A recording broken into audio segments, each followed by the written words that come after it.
ठीक है। अब ये जो एक तरफ हुकूमत ने अहम तैनाती पे अपना मौक़िफ़ दिया है कि जी 2 से 3 दिन में जो अमल है मुकम्मल हो जाएगा, इस हवाले से मैं आपकी राय लेना चाह रही हूँ। और ये जो वज़ीर दिफ़ा साहब हैं उनके भी बयानात आप देख रहे होंगे, निजी टीवी चैनल में बैठ के वो गुफ्तगू भी कर रहे हैं, उन पर भी काफ़ी ज़्यादा बहस हो रही है। तो जो मामला है ये इतना, ये जानने की कैफियत कैसे पैदा हो गई फवाद चौधरी साहब, इतने अहम मामले में आपको क्या समझ आ रही है? देखिए फिजा, ये तो अब हुकूमत जाने और फ़ौज जाने।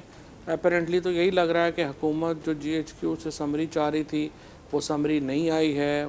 शाहिद का खान अब्बासी साहब और राना सनाउल्लाह के बयानात सुने तो वो बड़े जो हैं they are very angry, they are very furious, और वो कह रहे हैं जी कि ये बड़ी गलत बात है, आइन की खिलाफ वर्जी होगी है, बला बला।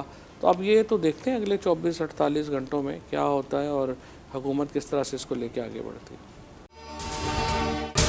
अगर आपको ये वीडियो पसंद आई तो सब्सक्राइब करें और बेल आइकन पर क्लिक करें।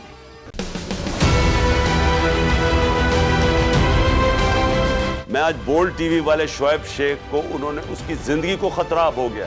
पहले उसको था अरशद शरीफ को, आज शोएब शेख का मुझे पैगाम आया, उसको धमकियां दे रहे हैं कि उसको मारेंगे। इस सिर्फ के बोल्ड टीवी हमें उठा है। बोल्ड ने हमेशा हक और सदाकत का साथ दिया, सच के साथ खड़ा रहा।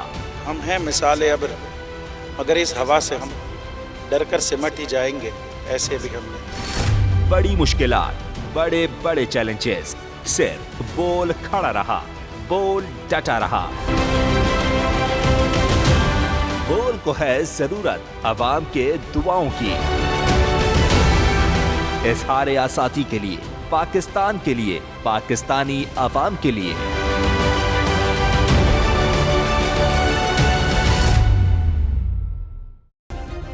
सब्सक्राइब करें और बेल दबाएं ताकि कोई खबर रह न जाए।